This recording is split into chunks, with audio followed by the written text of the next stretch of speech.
Job chapter 6.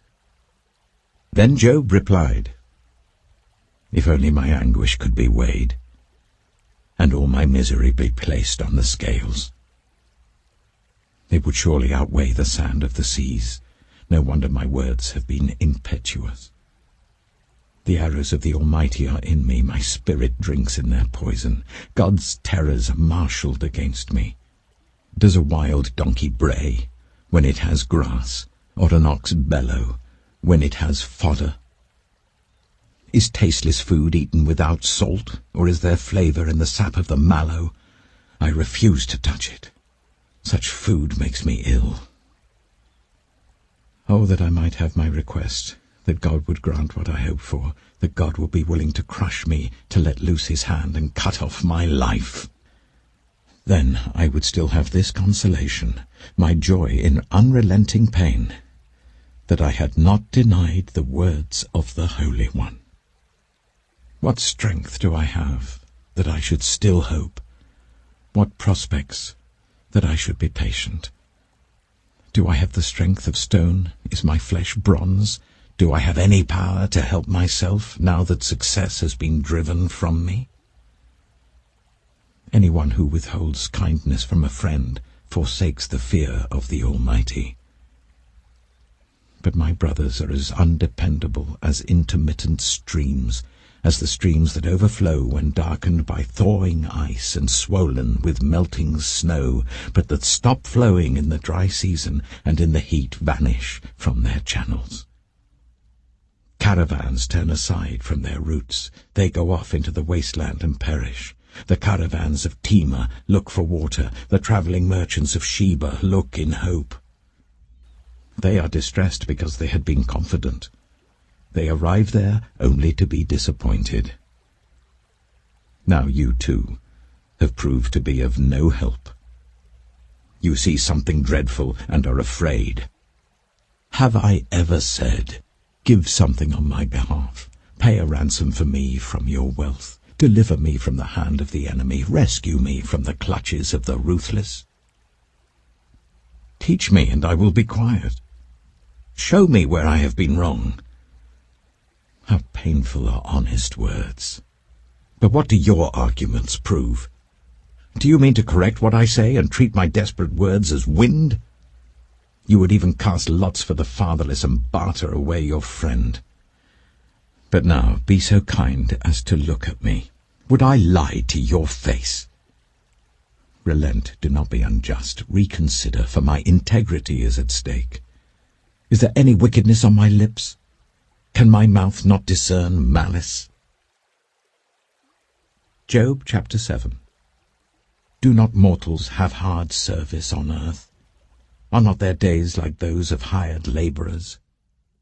Like a slave longing for the evening shadows, or a hired labourer waiting to be paid, so I have been allotted months of futility, and nights of misery have been assigned to me.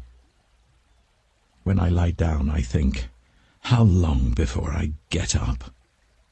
The night drags on, and I toss and turn until dawn. My body is clothed with worms and scabs. My skin is broken and festering. My days are swifter than a weaver's shuttle, and they come to an end without hope. Remember, O God, that my life is but a breath. My eyes will never see happiness again. The eye that now sees me will see me no longer. You will look for me, but I will be no more. As a cloud vanishes and is gone, so one who goes down to the grave does not return. He will never come to his house again. His place will know him no more. Therefore I will not keep silent. I will speak out in the anguish of my spirit. I will complain in the bitterness of my soul. Am I the sea, or the monster of the deep, that you put me under guard? When I think my bed will comfort me, and my couch will ease my complaint, even then you frighten me with dreams and terrify me with visions, so that I prefer strangling and death rather than this body of mine. I despise my life. I would not live forever. Let me alone. My days have no meaning. What is mankind that you make so much of them? that you give them so much attention, that you examine them every morning and test them every moment? Will you never look away from me, or let me alone even for an instant? If I have sinned, what have I done to you? You who see everything we do. Why have you made me your target? Have I become a burden to you? Why do you not pardon my offences and forgive my sins? For I shall soon lie down in the dust. You will search for me, but I shall be no more. Job chapter 8. Then Bildad the Shuhite replied, How long will you say such things? Your words are a blustering wind. Does God pervert justice? Does the Almighty pervert what is right? When your children sinned against him, he gave them over to the penalty of their sin. But if you will seek God earnestly and plead with the Almighty, if you are pure and upright even now, he will rouse himself on your behalf and restore you to your prosperous state. Your beginnings will seem humble, so prosperous will your future be. Ask the former generations and find out what their ancestors learned. For we were born only yesterday and know nothing, and our days on earth are but a shadow. Will they not instruct you and tell you? Will they not bring forth words from their understanding? Can papyrus grow tall where there is no marsh? Can reeds thrive without water? While still growing and uncut, they wither more quickly than grass. Such is the destiny of all who forget God. So perishes the hope of the godless.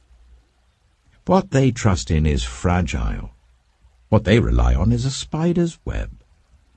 They lean on the web, but it gives way. They cling to it, but it does not hold. They are like a well-watered plant in the sunshine, spreading its shoots over the garden. It entwines its roots round a pile of rocks and looks for a place among the stones.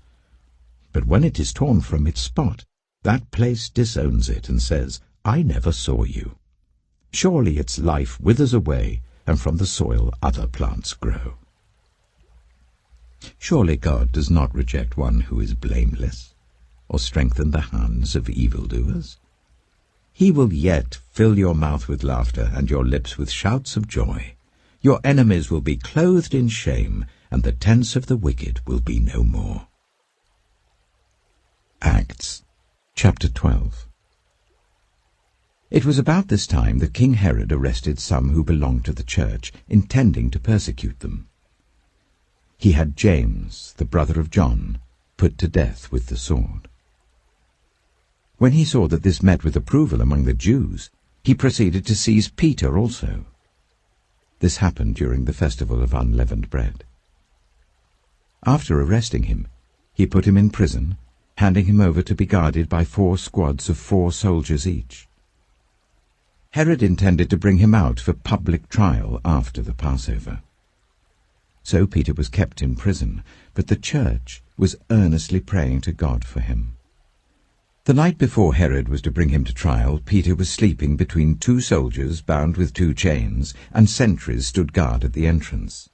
Suddenly, an angel of the Lord appeared, and a light shone in the cell.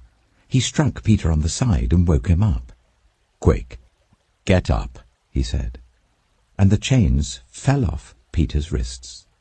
Then the angel said to him, "Put on your clothes and sandals." And Peter did so. "Wrap your cloak round you and follow me," the angel told him. Peter followed him out of the prison, but he had no idea that what the angel was doing was really happening. He thought he was seeing a vision. They passed the 1st and 2nd guards and came to the iron gate leading to the city. It opened for them by itself, and they went through it. When they had walked the length of one street, suddenly the angel left him. Then Peter came to himself and said, "Now I know without a doubt that the Lord has sent his angel and rescued me from Herod's clutches and from everything the Jewish people were hoping would happen." When this had dawned on him, he went to the house of Mary, the mother of John, also called Mark, where many people had gathered and were praying. Peter knocked at the outer entrance, and a servant named Rhoda came to answer the door. When she recognized Peter's voice, she was so overjoyed. She ran back without opening it and exclaimed, "Peter is at the door." "Oh, you're out of your mind," they told her. And when she kept insisting that it was so, they said, "It must be his angel." But Peter kept on knocking, and when they opened the door and saw him, they were astonished. Peter motioned with his hand for them to be quiet and described how the Lord had brought him out of prison. "Tell James and the other brothers and sisters about this," he said. And then he left for another place. In the morning, there was no small commotion among the soldiers as to what had become of Peter. After Herod had a thorough search made for him and didn't find him, he cross-examined the guards and ordered that they be executed. Then Herod went from Judea to Caesarea and stayed there. He had been quarreling with the people of Tyre and Sidon. They now joined together and sought an audience with him. After securing the support of Blastus, a trusted personal servant of the king, they asked for peace, because they depended on the king's country for their food supply. On the appointed day, Herod, wearing his royal robes, sat on his throne and delivered a public address to the people. They shouted, "This is the voice of a god, not of a man."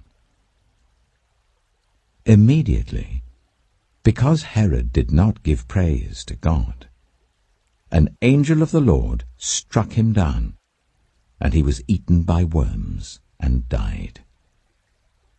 But the word of God continued to spread and flourish.